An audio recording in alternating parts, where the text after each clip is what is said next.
may sound really weird, but that's what I wanted to do. And I have a website, petreaburchard.com, and I finished a novel. And I started on another one, and this is what I'm doing. So I'm trying to, I am now sending out query letters to literary agents to try to sell my novel, which is called Camelot and Vine, kind of like Hollywood and Vine.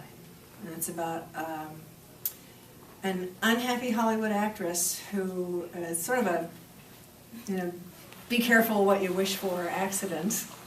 She fantasizes about romance with King Arthur and wishes that he would come and carry her away from it all. And unfortunately for her, she gets her wish. And finds herself in 6th century Britain, where there is like absolutely no toilet paper, and no Kleenex and no nail polish, and the food is awful, and it's also really, really dangerous. And she has to use all her smarts to protect herself and find her way back to the 21st century, and she's not really sure she wants to return. So that's the book that I'm trying to market right now. I'm working on another one. I'm having a blast. I never in a million years thought that I would quit acting, because when you start, you don't ever want to do anything else. You don't think you're ever going to do anything else. But sure enough, I'm enjoying myself like crazy.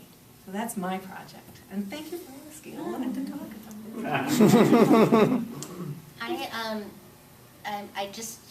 I'm still working on a movie called The Lorax. It's a Dr. Seuss film. And that's coming out, I bet it's coming out in next summer maybe, I'm thinking. And I also have a children's theater company called Southern California. No, that's my camp. We have it's the Children's Theater Group of Southern California, and it's a theater company for children in North Hollywood, which I'm kind of passionate about. And then we have a summer program, which is an art camp for 5 to 13-year-olds. And we cover like all the bases, the visual and the performing arts, like over 40 different workshops. And it's like my other life is I'm surrounded by children, and it's kind of cool to see them become these very self-confident, strong little individuals. For some reason, I think theater attracts kids and individuals who have a hard time in school and socially, and probably why we are and it's just great to see that they have a home away from home where they can really discover themselves and feel good about who they are. So that's my other life. Yeah, I also have another life too. I still do voice acting, but I'm not like out there pushing it anymore. I became involved with some entrepreneurial pursuits, and right now I have my own company that puts up WordPress blogs, so I put up blogs for people, and I'm also a blogger. So I have my own blog for myself for my acting career called RebeccaForstadt.com, but I also have about 6 other blogs, and but I just work with all kinds of really fascinating people, just people that are building businesses, and kind of transformational people, and people in the health field, and all kinds of things. So it's a lot of fun. That's really cool. Life outside. I became a geek. I realized I was a geek at heart. Who knew? We all are. Yeah. Yeah. I'm proud of it. Yeah. Well, how many episodes at a time can you guys knock out during a recording session? Usually we've done like three I would say is like pretty much the usual. It can depend on how heavy your part is in that depends episode. on how many lines you have. Mm-hmm. I mean, you could do, whip through a whole bunch of them if you just have a few lines in each one. But if you're a main character, that could take, quite a few hours to just get through one sometimes. You guys still under guild rules? You want to do like 4 hours at a time, like that? I think for the most part we don't work more than 4 hours if possible on it, especially for looping or dubbing. Maybe if you're doing an ADR job, for a feature film, you might work all day on that. But that's about all that people's voices can take, especially in anime, because you're always screaming and yelling and fighting and doing things like that, falling out of airplanes. It takes a lot out of you. I had this part. It wasn't an anime, but it's this part in the Mr. Men show called Miss Giggles, and every time she does a line, she's giggling her head off.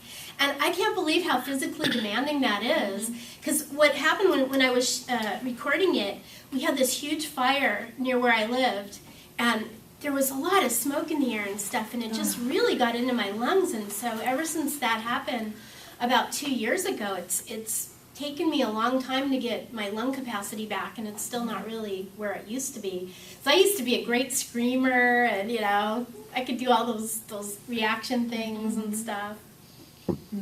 Not as easy anymore. Do you have any more questions? When you guys, when you have one of those pretty intensive sessions, how do you deal with that after the fact, the soreness, and how do you get your voice back to the way it was? Well, hopefully you control your voice, because we've learned as actors, especially if you've been on stage and you're learning how to project your voice or singing or any of those things where you learn how to control it so that you don't knock out your voice. But if the worst part is if you have, one time I did this series called Snow Fairy Sugar, and I had a lot of episodes, and we were working really crazy hours, like late at night and everything. And I had caught in a cold, and it went into bronchitis, and I just was having the hardest time. And there's several episodes in that show where my voice just sounds really gravelly. It's just not me. I wish I could have redone it. That's always scary. Yeah, our nightmare, laryngitis.